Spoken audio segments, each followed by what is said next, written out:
पहले जो युवा नशे की तरफ जाते थे और नशों में लतपत हो जाते थे, वह अब खेलों में अपना ध्यान दे रहे हैं।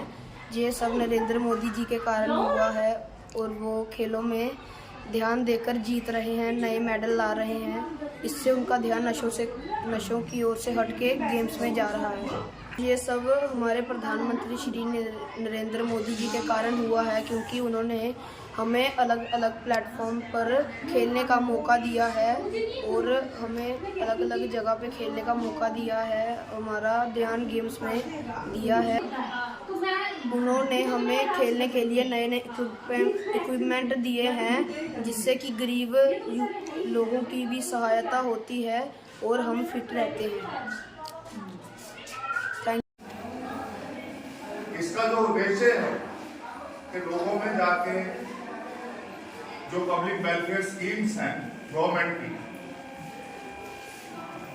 उनके लिए उनको अवेयर किया जाए, ताकि लोगों को पता हो कि सरकार कौन सी स्कीम किस वर्ग के लिए चला रही है और लोग जो है वो ज्यादा से ज्यादा उसका फायदा ले सकें।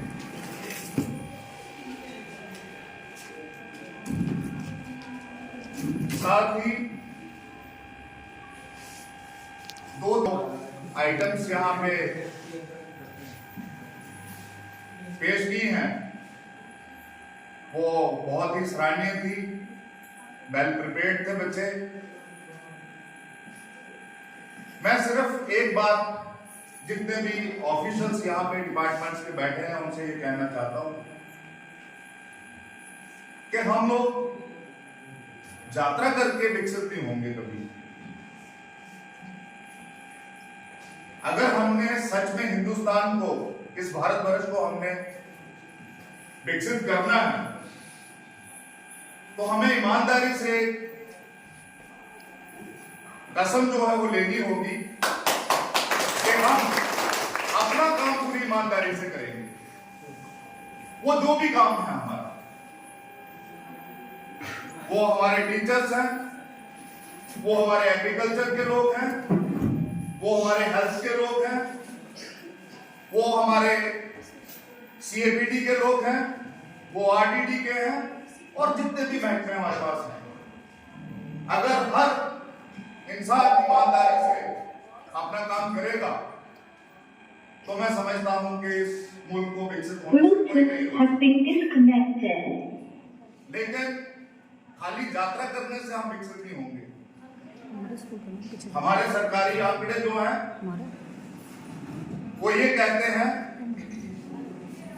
कि 140 में से मैं अपनी गरीबी रेखा से नीचे जो लोग हैं उनको ऊपर लाना होगा, तब जाके हमारा भारत जो है वो विकसित होगा। हमारी जो है हिंदुस्तान की जितनी टोटल वेल्थ है, पैसा और बाकी असेट्स, वो टोटल आबादी के सिर्फ 1% लोगों के पास 40% है और बाकी जो बचे 60% वो बाकी 99% लोगों में बटी हुई है। तो विकसित कौन हुआ? विकसित वो 1% लोग हैं जिनके पास 40% दौलत हमारे हिंदुस्तान की आज भी है। मतलब 1,40,000 लोग होंगे जो विकसित हैं। स्कीमें बहुत हैं, सरकार ने बहुत सारी स्कीमें चलाई, कहीं पे इंप्लीमेंटेशन में कमी रह गई, कहीं उनको बनाने में कमी रह गई। जल जीवन मिशन आया हमारे पास, किसी ने फील्ड में जाके ये देखने की कोशिश नहीं की कि पाइपें हम बिछा रहे हैं, लेकिन क्या उन पाइपों में देने के लिए हमारे पास ट्यूबवेल है कि नहीं है, पानी कहां से देंगे उन पाइपों में। आज भी हम लोग पानी के लिए यहां सुबह से लेकर शाम तक चिल्लाते हैं। हमारे जो ऑफिसर साहबान हैं, दिन में 10-10 बार उनको फोन करना पड़ता है, जनाब यहां पानी नहीं पहुंचा, वहां पानी नहीं पहुंचा। तो मैं नहीं समझता जल जीवन मिशन जो है वो एक, उसको अगर कोई कल कहे कि ये ग्रांड सक्सेस है तो मैं नहीं मानता उसको। स्वच्छ भारत मिशन था, हमारी स्टेट आज से 2 साल पहले ओपन डेफिकेशन फ्री डिक्लेयर कर दी गई, लेकिन गांव में जाके हालत देखिए, क्या आज भी लोग पैखाने के लिए बाहर नहीं जाते खेतों में, नालों में? तो फिर ओपन डेफिकेशन फ्री कैसे हुआ?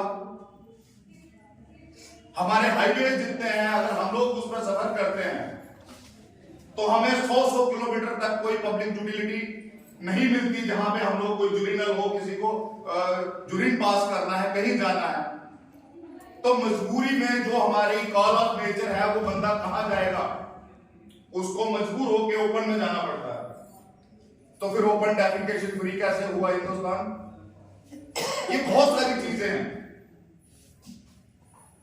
मैं तभी कह रहा हूं, मैंने एक ही बात में बात खत्म की कि हर बंदा अगर ईमानदारी से अपना काम करेगा तो इसको विकसित होने से हम लोग नहीं रोक सकते।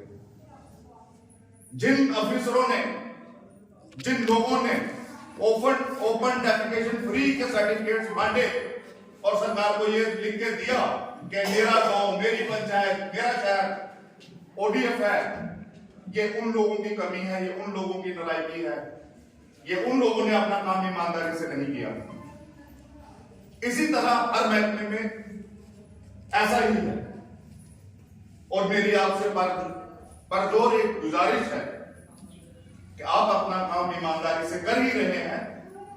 मेरा कहने का मतलब ये नहीं है कि आप लोग ईमानदार नहीं हैं, लेकिन जहां नहीं है वहां नहीं है। किसी के प्रेशर के नीचे भी आके आप किसी को गलत रिपोर्ट मत भेजिए। आपके हाथ कोई नहीं, आपको नौकरी से कोई नहीं निकालेगा। अगर मेरे पास यहां 10 रुपए जेब में नहीं है तो मुझे कहने में कोई गुरेज नहीं है, मेरे पास नहीं है 10 रुपए। जो फैक्चुअल रिपोर्ट है वो दीजिए आप। और मैं समझता हूं अगर हर डिपार्टमेंट ऐसे काम करेगा तो गांव की भी तरक्की होगी, शहरों की भी तरक्की होगी।